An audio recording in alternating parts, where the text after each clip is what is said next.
What up, everybody? My name is Alton Chisholm. Welcome to another one of my vent sessions.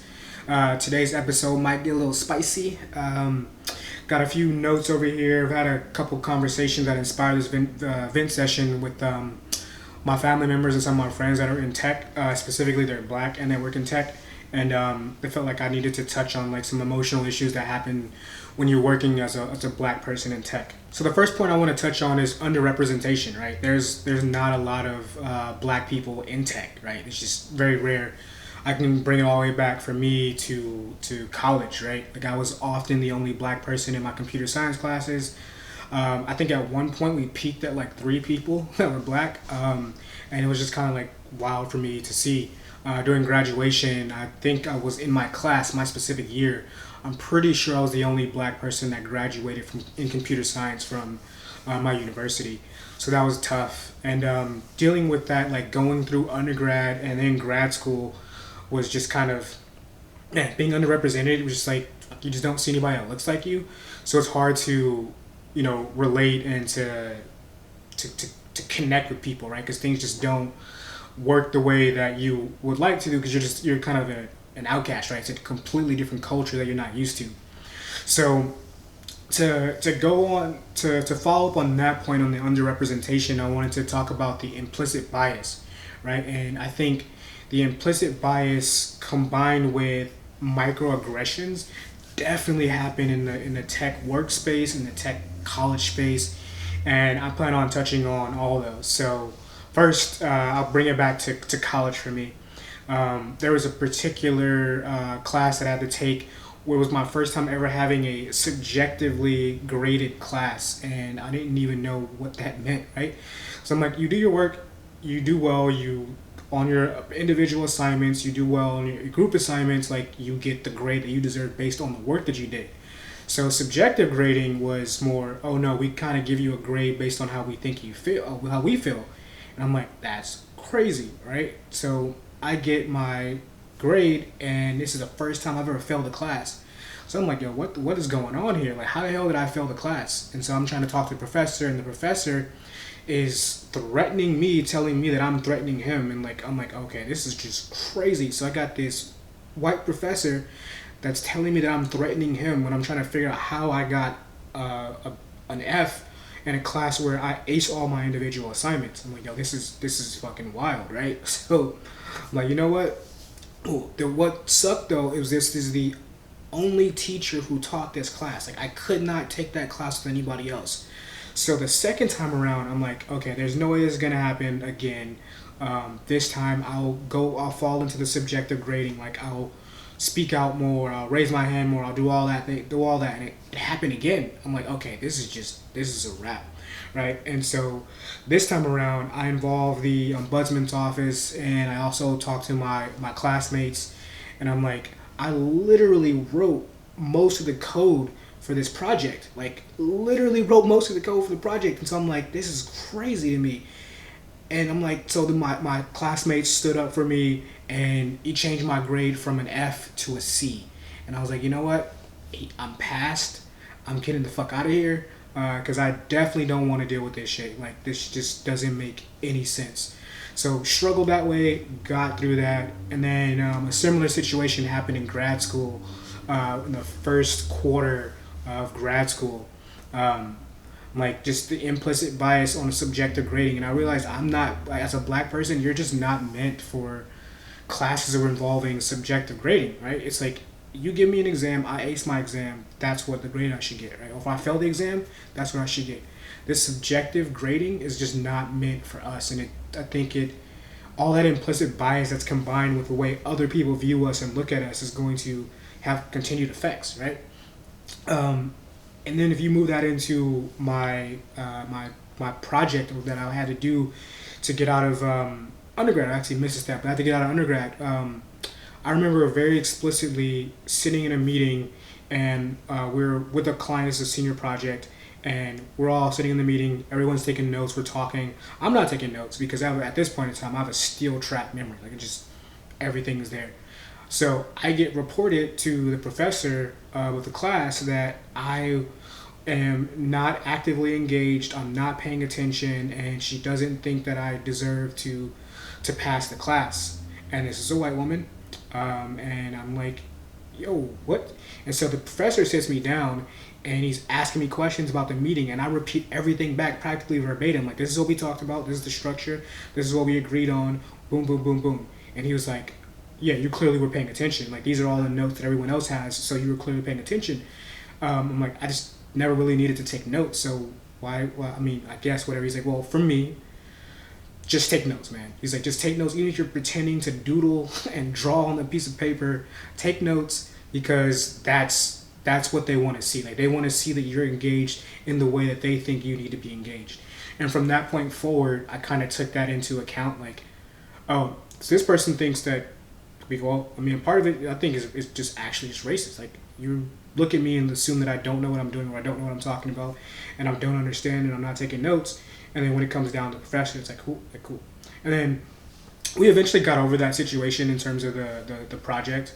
But now I know that going forward, right? I have to you have to do the song and dance, right? You have to do the illusion to make them, as a black person, to overpower that. Because had it have been someone else from a different ethnic background, would they have done the same thing?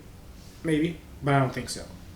So, moving along to like my job, right? So my first big consulting gig, I had to deal with a lot of implicit bias and microaggressions. I was working and I nearly snapped, right? I was working at the job. I was doing everything I could. I was doing a lot of stuff that would technically get this company in trouble, but I do like a lot of people that I worked with there, so I would never expose the company. They're much further along in their trajectory now than they were when they were a startup. But no, there was a one point where I legitimately was going to fight my boss. Like, he was used to talking to people so recklessly because he was the boss and they literally needed him to be there, right? They needed to have that job in order to stay in the United States. I'm not that person. I don't need that. I'm a U.S. citizen, so I'm not worried about that shit. But he just started talking to me extra spicy and just disrespectful and cussing at me, and I just snapped and I lost it.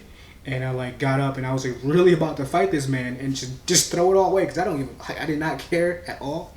And he was about to catch those hands, but what stopped me was my boss. He grabbed me by my shoulder and he was like, "It's not worth it. Not worth it. Go outside, cool off." And I went outside because I actually liked my boss there. And he was like, "Hey man, like, it's not worth it. I don't know how much longer you're gonna last here because you just like he has something out for you. He has something out for you. So if I were you, I would start looking into other places." And thank God, right? Because he was chill. He was just like, "Yo man, this is not a good fit." And like, he was his boss, right? So he just had to make that decision for me. Talking to my mom and my family, like, yo, like, they know me. They know how very calm I am. But when I decide to snap and lose it, like, that's just kind of, it's it at that point. So glad that I got out of there. I'm glad that this person who was also a minority understood what was happening, and just like, yo, I think you just gotta bounce. And then that person ended up bouncing actually, maybe like a year or so later. It was just not a good healthy work environment for being black in tech. So another issue that I have on my notes that I wanted to touch on was unequal pay. I noticed that very early on that it's not just a black issue. It's a black and my women issue and minority issue. But I realized, like, early on in my career, I was getting lowballed, and then when I actually went to my boss and my boss's boss and showed my job description and the job description of what I was actually doing and the pay across the company for other people versus what I was being paid, and I'm like, hey, I'm clearly doing the same job. It's even the same title. But somehow the company is paying everybody else this amount of money and they're paying me this amount of money. Like, why? Like, this is not okay. Like, can we, find a way to get my my pay up to the standard.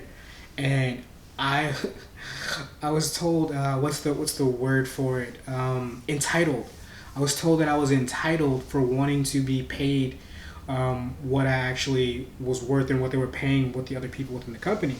And I'm like, you've got to be kidding me. I'm entitled for asking for the same pay. That's crazy. Like, that's like actually crazy. But that happens so much when you're a minority in tech, specifically a black person, or you're a woman in any field, right? If you're a woman, like, you literally doing the same job, same title, and you make this amount less, it's like, why that when I come to you and I talk about this, it becomes an issue. And I was just so turned off by the company at that point. I'm like, I'm out of here, right? That was just kind of like, boop, checkbox, I'm gone. And I was gone within 2 to 3 months, right? Went to a job that paid me a lot more for the same job, right? Because I was like, cool, why do I need to sit here and deal with this when this is the way the company views me, as entitled for asking for what other people are making at the same title across the company. Another issue that I wanted to touch on in this event session is tokenism. The black token person in tech, or the other ethnic group, token in tech. I've definitely had to deal with that as well. Not as often, but I have friends who have. It's kind of like when you're taking photos for the school university paper, and they're like, oh, let's throw this person in there because they're black and they're succeeding, so because we want to get more black students in. Or in the tech space, like, oh, we want to show that we have, black people that work for us, so let's kind of like highlight this person. Or, we're getting ready to deal with a client of a black-owned company. Let's make sure that the black person is present in the meeting. That's the one that I had happen to me the most, and what's happened to my friends the most, because mostly I'm in a position of primarily consulting, and consulting within tech, within product management. So that's the one I've had to deal with the most. And I guess the emotional issues that kind of underline throughout all the issues I've touched on so far is that the first thing you have to do is become aware, right? Aware of what's happening. And then as you become aware, like, oh, wait a minute, how do I best communicate with the people that are in these hiring positions or in these positions of power, like, in a way that's effective, so that they understand what's going on, and like, this isn't cool. And I have a friend from a different minority background who had to deal with that because he was the only brown person in the company, and they constantly put him in meetings with clients that were of his particular ethnic background. And it was like, I don't even need to be in this meeting, like, I don't know anything about this, but they would do that to like show face. So becoming aware of, like, when you feel like you're being tokenized, and how do you express that, right? I know that as my career has gone on, I've been a lot more vocal and a lot more straightforward, and I've been able to deal with those issues kind of head on. Luckily, I'd say in the last role I had, and the current role, I don't have to deal with that. Like, it just seems like they are just better people. I don't say better people, but just more socially aware, more socially aware, more culturally aware, and most importantly, more emotionally aware. And so I've kind of lucked out where I haven't had to deal with too many issues based on that. So the last piece I want to touch on is tech culture in general. Tech culture in general isn't really welcoming to like black people coming in, like the black experience, and it's hard, right? And I think that's one of the reasons why you see so very few of us in tech. It's just not overall, it just hasn't really been a welcoming place. And if you look at what happened in the layoffs, in both the first big layoffs last year and the current layoffs right now, the group that's hit the hardest are first black people, and then second women. And the slowest group to rehired is always people who are black. I think there's a McKinsey study on it that I read the end of last year. So you don't want to take my word for it. You can just go look up the McKinsey study on that. And how do we change that, right? How do we change the fact that we're not welcome to begin with, and then when we finally do get in a space, it's hard to get the right pay. It's hard to stick around, right? Like we're often first on the chopping block, and then our culture doesn't really align with tech culture, right? So there's people out there that are smarter than I am that can, help figure that out. I mean, I have some ideas that I work on, and I work on mostly, like I said, the individual first, right? How can you best communicate yourself and your issues to your team, your employer, and then after that, how you educate the people around you on like your particular, culture needs and how they fit within the tech space or within the corporate space in general. And then from there, how do you manage those relationships in a healthy way? I've said I've done a pretty good job over the last 3 years of improving and doing that. That's why I kind of got into the space, and because I see it from the inside out, right? In the tech industry, I see just how uncomfortable it is for us as black people and as minorities, and it's just working on better ways to change it. I would say that my advice to help to counteract this issue is to create more mentorships and relationships between black people in tech. I just joined a group myself not too long ago, and I'm actually excited about the meeting coming up on Wednesday. Just try to find other people like me in tech, and then not just people at my level, but people below my level and people senior to me, and just kind of talking through like, hey, what's going on? How do you deal with your different types of issues, and how do we make ourselves feel more comfortable here? And when we unfortunately get laid off or get let go, how do we help each other find a job somewhere else in a place where maybe we're more appreciated? Because it's crazy, just random thought that just popped into my head. Like I look at it in terms of like just overall general culture within the United States. It's very heavily influenced by black culture, right? You see it in the music, you see it in the movie, in the films, like all of entertainment, and you see it now in design, right? And it in the design is also carrying over into the tech world, and like how they're taking parts of our culture and combining with big artists in the entertainment space that has our culture, and they're selling it for a profit, but we're still not fully reaping the benefits of all that. And it's changing for sure, but there's still a lot of work to be done, right? So the McKinsey study that I'm referencing, I think was completed at the end of last year. So we're still getting laid off the most. We're still the slowest to be hired. And so how do we're still the slowest to be acknowledged for our contributions in this particular space. Yet, if you look around, especially in the United States, like we're the people driving culture. So normally I like to end my event session with a personal story. I kind of shared a few of my personal stories already in the beginning.